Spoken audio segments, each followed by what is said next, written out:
Hi, in this video, I'll share with you my full portfolio as at the end of January of 2025, which puts me about the 40-month mark since I started my DIY investing journey.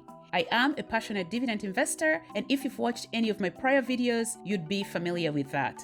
I started investing in this portfolio, which is on Questrade, about the end of 2021, in October of 2021 to be exact. And in October of 2021, I received a dividend of $1.62.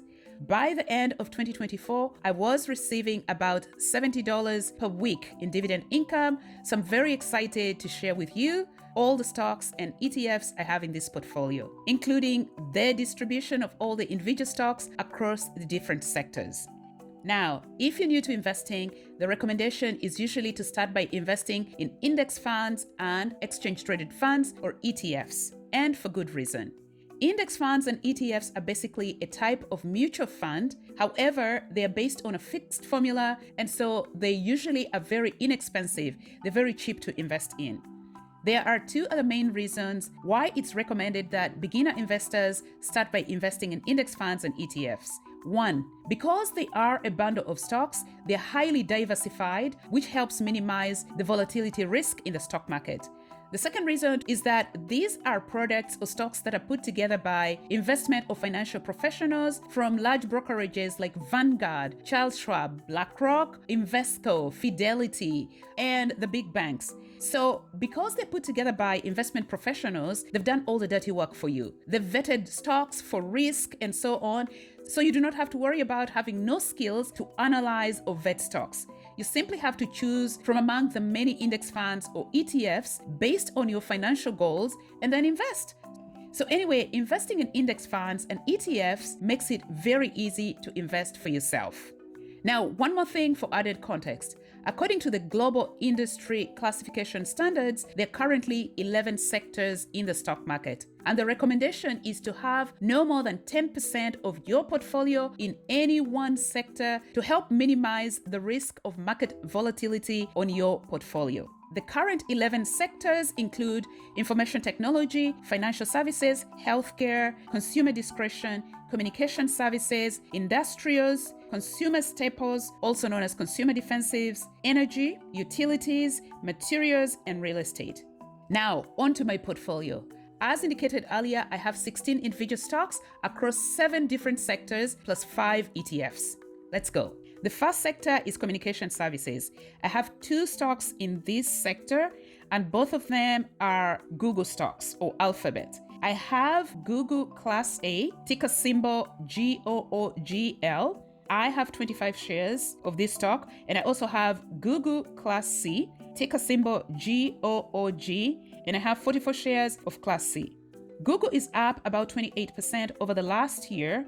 The stocks both pay 80 cents per share, and based on my 69 shares across the 2 classes, I expect to receive about $78 in dividend income in 2025. My second sector is consumer staples. I also have 2 different stocks under consumer staples, and both of them are blue chip stocks and dividend kings. Now, a dividend king is basically a stock that has consistently grown its dividends for at least 50 years. And both of my stocks have in fact grown their dividends for over 60 years. The first stock is Procter & Gamble, ticker symbol PG. I have 50 shares of PG. PG is a mature, well-established company with a market cap of about $390 billion at the time of this recording. It returned about 6.5% over the last year. I mostly invest in this stock for a stable dividend income. It pays a dividend of $4.03 per share annually. So based on my 50 shares, I expect to receive about $202 in dividend income in 2025. The second stock is Coca-Cola, ticker symbol KO. I also have 50 shares of Coca-Cola.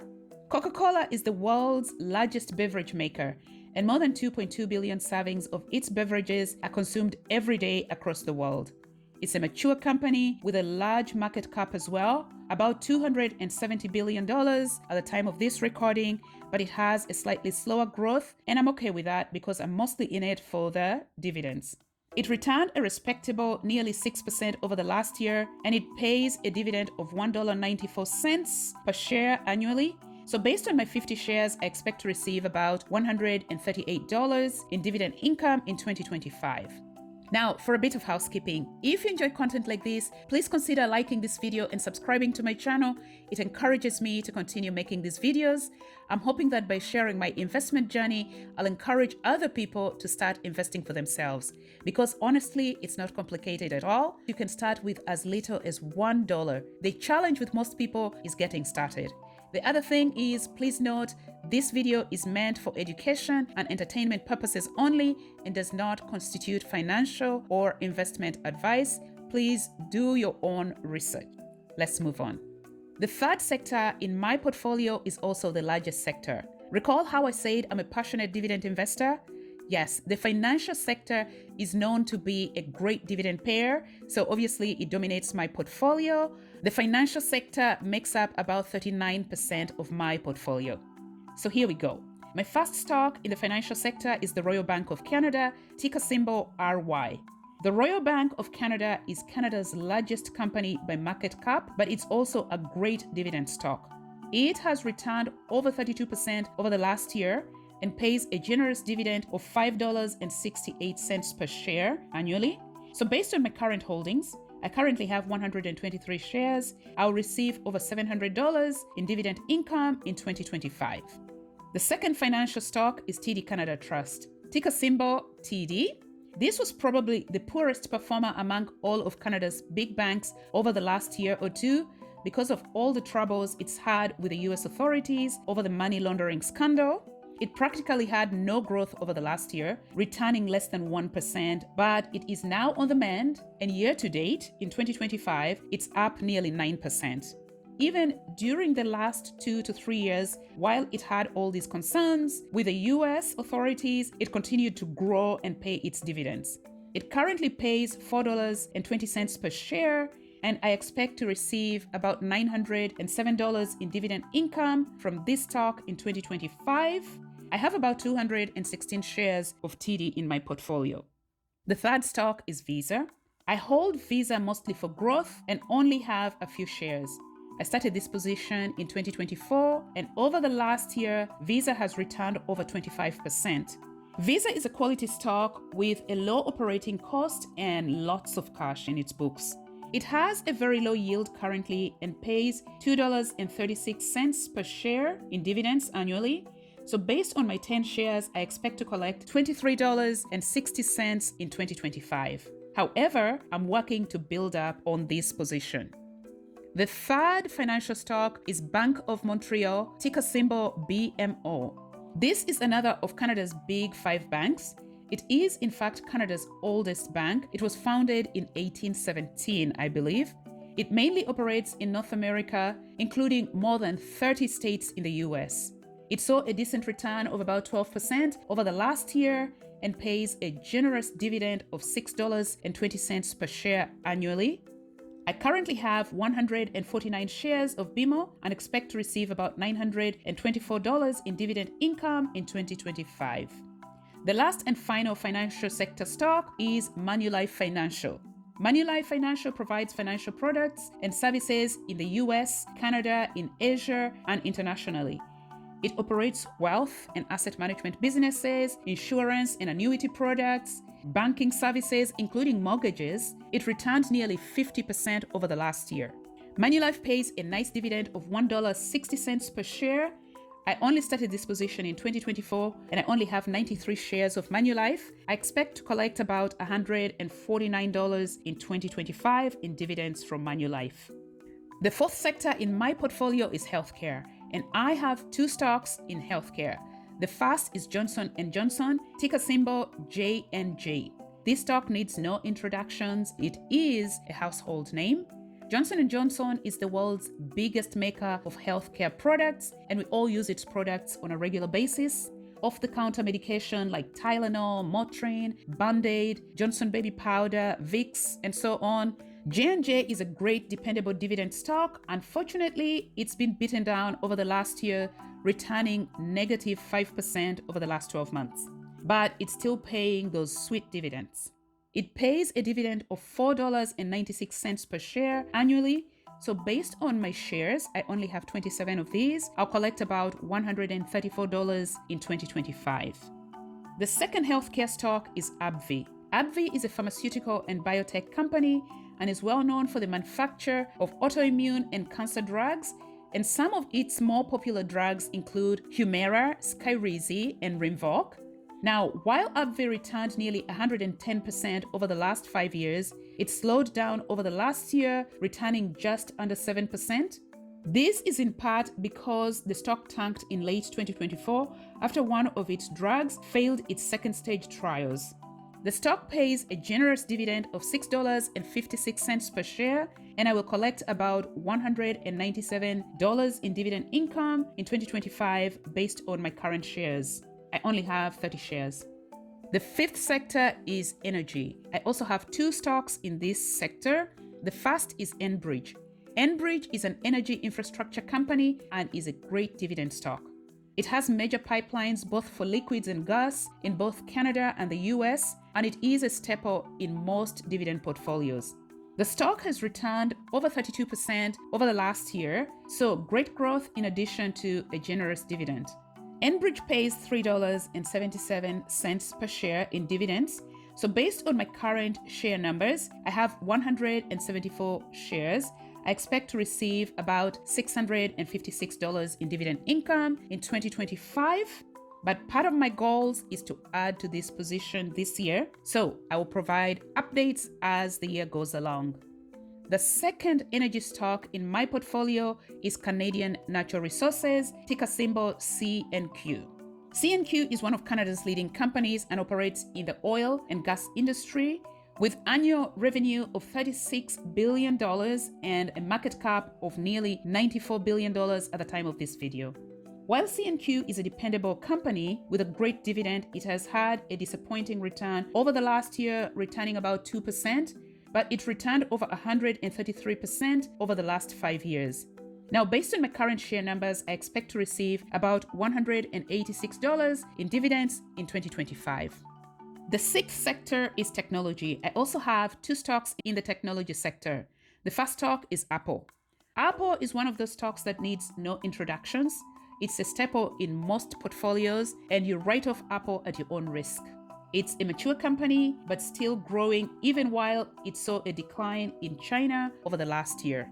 This stock has returned nearly 24% over the last year, and it returned over 193% over the last 5 years.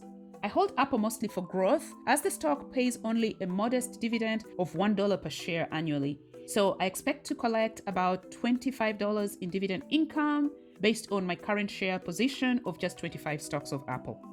My second technology stock is Palantir. Palantir is a data analytics company. It builds and deploys software platforms for the intelligence community. It operates in the US, in the UK, and internationally. Palantir has major contracts with the US federal government, with the Department of Defense. The company only IPO'd in 2020 and joined the S&P 500 in 2024. It also moved its listing from NYSE, the New York Stock Exchange, to the NASDAQ in November of 2024. It's had a meteoric rise in 2024, up over 375% in 2024 alone. Palantir is the only stock in my portfolio that doesn't pay a dividend. I'm holding it purely for growth. My seventh sector is utilities, and I only have 1 stock in this sector, Fortis. Fortis operates an electric and gas utility company in Canada, the US, and the Caribbean countries. And the company has long-term regulated contracts to back continued dividends.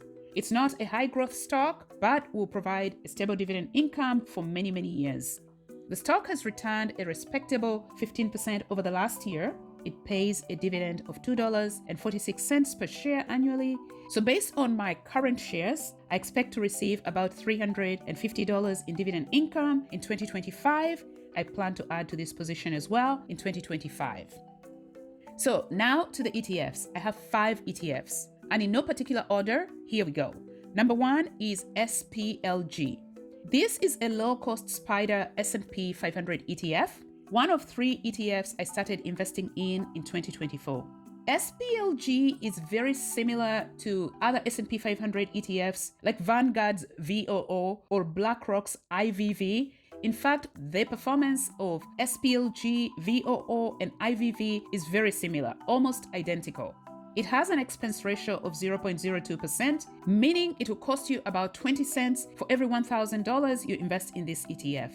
The ETF returned over 23% over the last year as it rose with the market.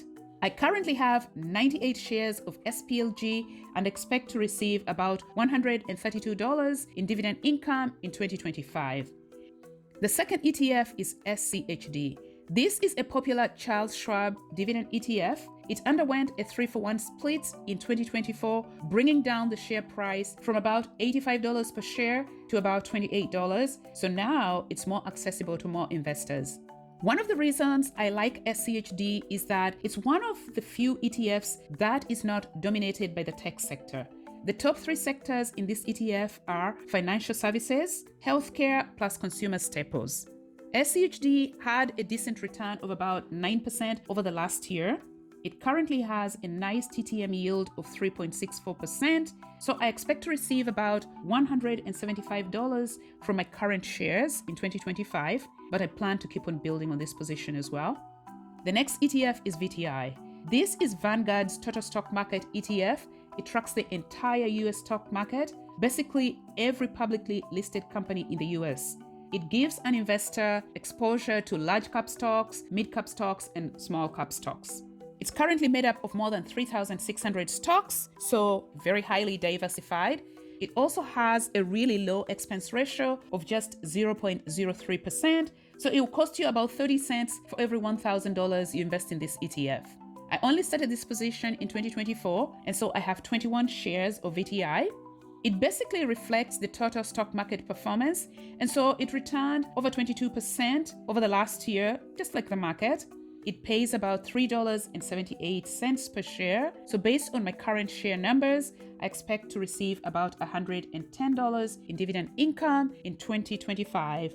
The fourth ETF is XIC. XIC is a BlackRock ETF that tracks the entire Canadian stock market and is highly diversified with over 220 companies.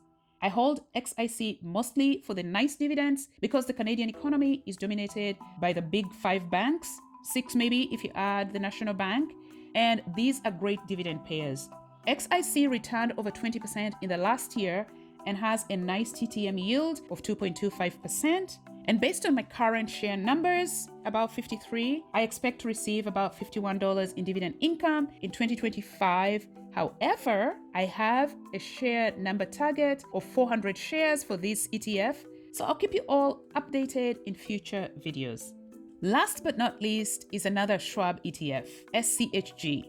This is a US large cap growth ETF, and like SCHD, it underwent a stock split, a 4-for-1 split in 2024, which brought down the share price from about $103 per share to about $26 per share. And that's when I started this position. SCHG is a highly diversified ETF with more than 220 stocks. I got into SCHG largely to add a growth component to my portfolio. Over the last year, it has returned about 30%, but it offers a very low yield of 0.39% as it is dominated by technology. Over 50% of this ETF is in tech stocks. I only have 40 shares of SCHG and I expect to receive about $5 in dividend income in 2025, but I expect to see significant capital appreciation. I also have a share target for this ETF. I will continue to provide updates on this channel, so remember to come back to watch other videos in the future. So those are my 16 individual stocks and 5 ETFs. How about you? Which of these stocks or ETFs do you hold in your portfolio? Let me know in the comment section below. Anyway, I hope you enjoyed this video and found it helpful. If you did, please consider liking and subscribing to my channel. Thank you for watching.